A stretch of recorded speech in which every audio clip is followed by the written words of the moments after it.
Alright, so you know how there are some people who it's like everything they do they're just good at, like annoyingly good at every single thing. That's basically the person we're talking about today, Joseph Boulogne, or sometimes as he's called, Chevalier de Saint-Georges.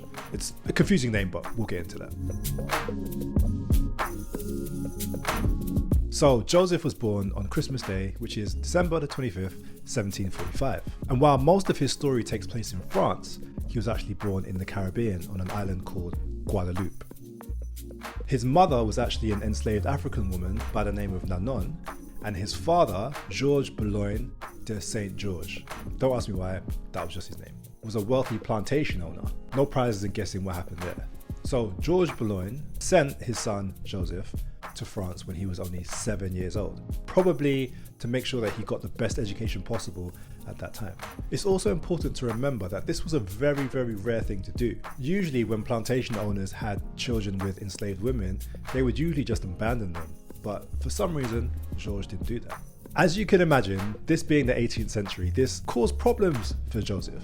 It's really important to understand this about Joseph because this in some ways sets the scene for the rest of his life and certain things that happen to him in the future. So his father, like we already said, was a wealthy plantation owner. He was also white, and his mother, an enslaved African, was black, which meant that Joseph was mixed. Being of mixed race in 18th century France was not an easy thing to be. And to be fair, for many people living in the 21st century, it's still not the easiest thing to be. So bear that in mind as the story goes on. So here's Joseph, now in France, and because of his father's wealth, he's able to take part in activities that he would never have had the chance to do back in Guadeloupe. This included learning the violin and also the sport of fencing, which he took up when he was 13 years old. After a few years of fencing, he became really, really good. So good, in fact, that he actually beat a master of fencing at one point. And to that, his father gave him a horse and buggy. I mean, it's not a PlayStation, right? But this is the 18th century, so the horse and buggy was a pretty big deal at that time. Joseph was so skilled that at the age of 21, which is in 1766, he was made a chevalier. And this is where his name comes from. Basically, a chevalier is a knight. It's a title that you're earned or you're given.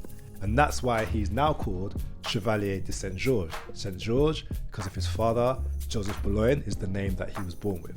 So yeah, if you had any doubts as to why that was his name, I hope that's cleared out for you. So I've already mentioned that he was playing the violin, right? Well, he wasn't just playing the violin, he was also learning how to compose too. After a lot of hard work, at the age of 27, he performed and had some of his compositions performed by an orchestra called Concert des Amateurs. I hope I pronounced that correctly. Concert des Amateurs, which is great because his pieces were really, really well received. Like I said before, he's one of these people who was just good at everything. He ended up conducting the orchestra, and guess what? The orchestra then went on to become one of the best orchestras in France. Again, basically everything he did was great. So earlier I mentioned the fact that he was mixed race, and it sounds like up until now that everything was fine for him and that wasn't a problem, but I'm sure there were instances where it was a problem. However, in 1776, which if memory serves me right is actually the same year that America became independent from Britain. Fact check me on that one though. So in 1776, the opportunity came about for him to become the director of the Paris Opera, which is a really, really prestigious position. But he didn't get it because people complained about him being mixed race. And I'm not joking, I'm not making it up, that's actually what happened. However, this didn't stop him from composing, and he actually created his first opera in 1777 called Ernestine. Now, unfortunately, that didn't do too well, but he created two more, and those actually did very, very well.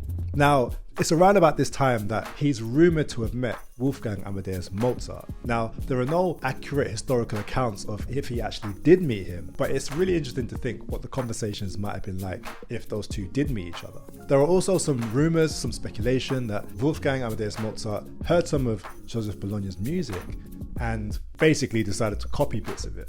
Because some people say that some of his music sounds kind of like Joseph Boulogne's music. So like I said, these are just rumours. Did the two of them meet? Did Wolfgang Mozart actually copy some of Joseph Boulogne's work? We don't really know. As you can imagine, you can't do all of this without people hearing about you. And his fame spread not just in France, but realistically around the world too. Even one of the founding fathers of America, in 1779, which means America would have been about 3 years old at that point, said this about Joseph Boulogne. He is the most accomplished man in Europe in riding, running, shooting, fencing, dancing, music. Like, that's pretty cool to have on your CV. Like, imagine if you're writing your CV and you can be like, yeah, so one of the people who helped create America said that I'm wicked at everything. That's like, how would you not get the job, right? Like, how would you not get any job? Realistically, come on. Joseph Bologna's story is so fascinating. Even after the successes in music and even after the successes as a fencer, he played an active role in the French Revolution as well. And when I say active role, I don't mean he was in parliament or something saying, oh, you go and do this. No, he was actually leading troops into battle himself. Then some stuff happened and he actually got arrested and was dismissed from the army in 1793. And that's nothing to do with what we're talking about with his music today, but it's just fascinating. The man was just fascinating. He passed away in 1799 at the age of 51. Again, remember, this is the 18th century. People really didn't live that long back then. But he left us with a lot of music. He left us with the story of a boy who came from Guadeloupe, who was mixed, who faced racism throughout his life, but ended up being knighted and given one of the biggest positions you could be given as a musician and as a person as well, Chevalier. But he left us with a lot. He left us with vocal music, with choral music, with symphonies, and with operas too. His legacy is so great that in 2022, a film was made about him called simply Chevalier.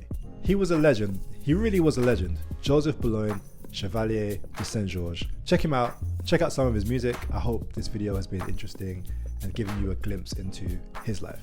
Until next time, peace.